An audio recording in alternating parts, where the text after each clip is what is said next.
Welcome to 858 Society, where self-discovery meets transformation. I'm Ariel, your certified Master Spirit Life Coach, here to help you unlock your power, heal from the past, and create the life and relationships you deserve. In this space, we dive deep into topics like dating, relationships, spirituality, and personal growth, all designed to empower you to step into your highest self. Whether you're seeking clarity, confidence, or connection, you're in the right place.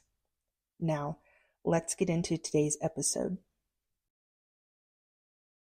In today's episode, we're tackling a topic that can make even the strongest of us feel uneasy: difficult conversations in relationships. Whether it's addressing unmet needs, setting boundaries, or sharing feelings that might not be easy to hear, these conversations are essential for building trust and deepening connection. Let's explore how to approach these moments with clarity, confidence, and compassion so you can navigate them without fear or conflict. Avoiding difficult conversations might feel easier in the short term, but over time, it creates distance and resentment. Healthy relationships thrive on open communication, so addressing challenges head-on shows that you actually value the relationship enough to work through tough moments. Difficult conversations aren't about winning or losing. They're about understanding, connecting, and finding solutions together. Before initiating a difficult conversation, take time to reflect and regulate your emotions and ask yourself, what outcome am I hoping for here? What emotions am I feeling and why? How can I express myself calmly and constructively? When you enter the conversation from a grounded place, it's easier to stay focused on the issue rather than reacting emotionally. Choose a time and place where both you and your partner can be fully present. Avoid starting these conversations when either of you is stressed, tired, or distracted. For example, instead of bringing up an issue during a busy workday, ask, can we sit down this evening and talk about something important? Creating the right environment helps set the tone for a productive conversation. One of the most effective communication tools is using I statements instead of you statements. This shifts the focus from blame to your own feelings and needs.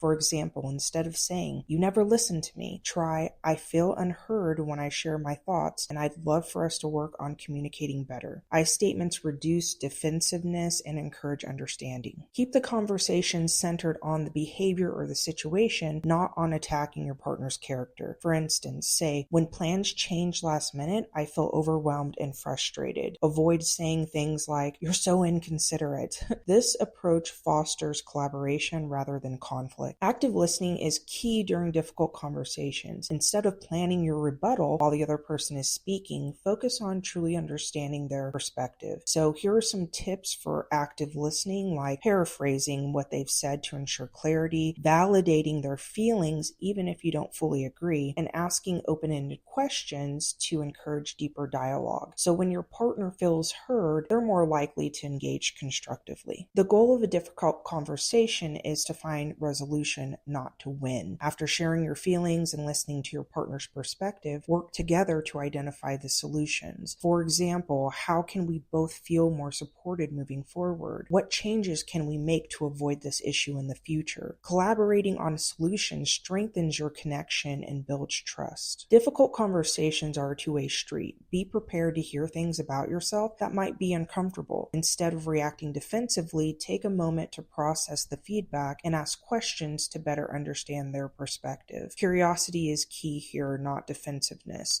Growth comes from being willing to learn and improve together. And not every conversation is going to go perfectly, and that's okay. Approach these moments with compassion for yourself and your partner. Difficult conversations take practice, and the fact that you're engaging in them shows your commitment to the relationship. After the conversation, take time to reflect on what went well and what could improve. Celebrate the fact that you both showed up and worked through a challenging moment together, because that's not easy to do. Progress, not perfection, is what builds strong relationships. I'll leave you with these 3 questions to answer in the comment section. What's one difficult conversation you've been avoiding, and what's holding you back? How do you feel when someone uses I statements instead of blaming during a conversation? And lastly, what's one way you can practice active listening in your relationships this week? I look forward to reading your thoughts.